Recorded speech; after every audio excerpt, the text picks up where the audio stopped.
Look, when I say I'm a master of logic, I don't mean I'm the most logical person you've ever met. I mean, I know the state of the science of decision-making in uncertainty. It's not very well developed, I can tell you.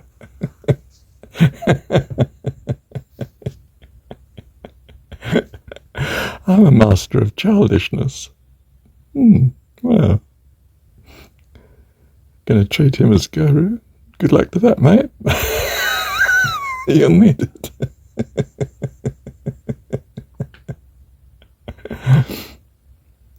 Look, to be a master of a subject is simply to know, have mastered in fact, where the subject is as regards its development. It doesn't assume that the subject is developed to the pinnacle of possible achievement and enlightenment. It just means you know how far we've got to date, and it's not very far, usually.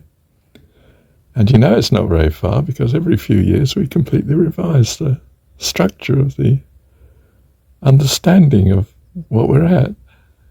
You know, 1 minute it's evolution, and next minute it's Big Bang, and then it's string theory, and now I think we've gone beyond that. But I'm not a master of that branch of science, and don't need to be, nor do you. I don't require this of my children. What makes you think God requires it of you? Of course not. Just want you to love me, said he with tears in his eyes. Because he loves you. And when you appreciate that, it is everything to him, our Heavenly Dad. Because he is our Heavenly Dad.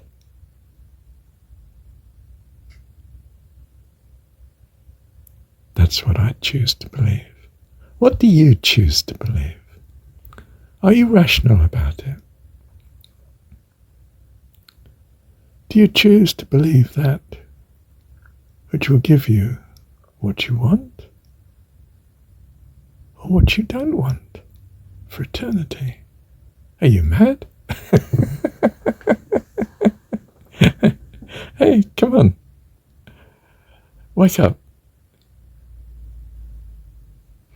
When you see a lovely person, you think, oh, she'd be a sweetheart as a partner. Do you choose to believe that she might love you, that she might value you?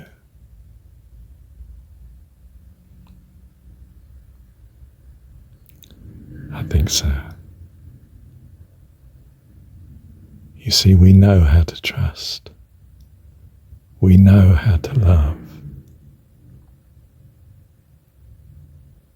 It's absolutely first nature with us. Who we are. Children of God. So we choose to see God as all-powerful and all-loving, a perfect mum or a perfect dad or a perfect friend, whatever. Perfect as we understand perfection to be, by which I mean what we value perfection to be, by which I mean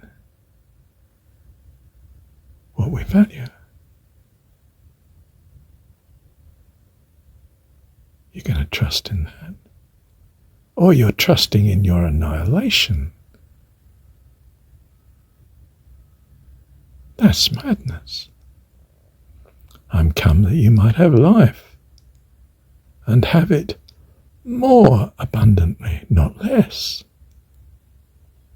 I've not come to hedge you in and constrain you and bind you and narrow down your field. Not at all. I've come to give you a freedom that is the ultimate in freedom, that God enjoys with all validity.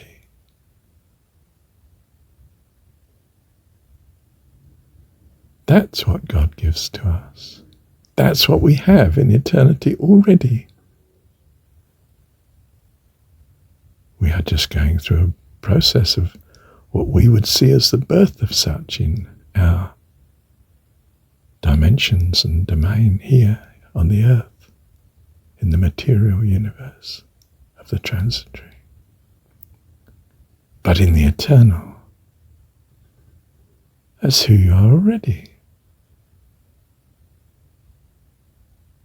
By eternal, I mean outside of time. Not eroded by time or changed in that sense. Changed from glory into glory. Yes, but in terms of the dimensions that the kingdom of heaven is set in. God's home, his family, heavenly host, your family, our family. Love you, Heavenly Dad. Thank you, Dad.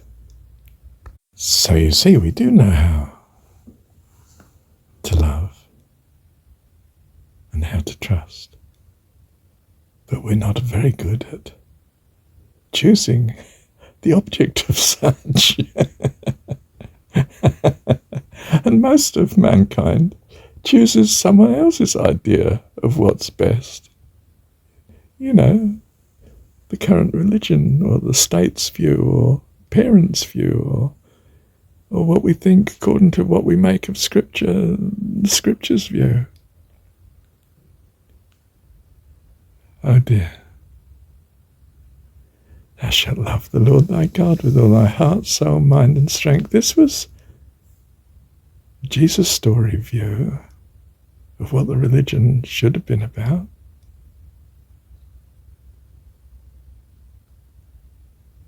Did he get it right?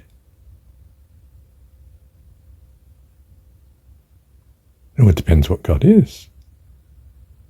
Yes. What God can you love? The one that personifies what you value.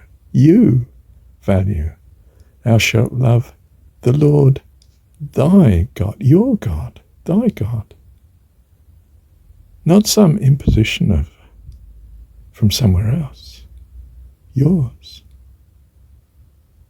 The only one you could love with all your heart, soul, mind and strength is the one that's got your values. And sure, your values may change, so will the nature of your God, or rather your view of him, of course. And you're going to trust that he's well able and well purposed, because he loves you, to steer you in the right direction. That's not unreasonable, is it? After all, he's all-powerful God and loves you. If you assume he's your dad, why would you want to assume anything less than that? Nothing could be equal to that, could it? Oh, he's your perfect mum. Yeah, okay, well, sounds like a reasonable one. Or he's your perfect friend. And perhaps the Jesus story comes close to that.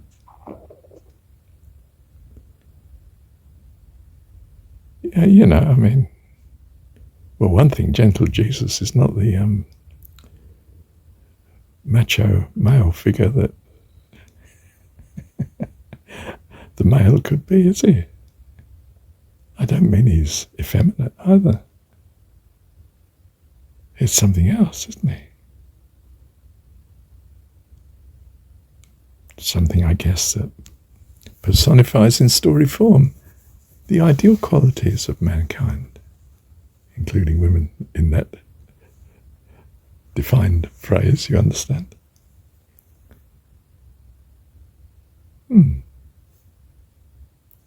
Just knew I wanted God to exist, and I didn't want God to exist before, apparently. And now I do. And I know the character that I assume he has. It's according to what I value, not what someone else values. I mean, it might adjust to something like that with experience, but it has to be experience of me loving my God. Because I can't love truly any other until my values change. And I'm trusting him to bring that about. Why would you trust less? Thank you, Heavenly Dad.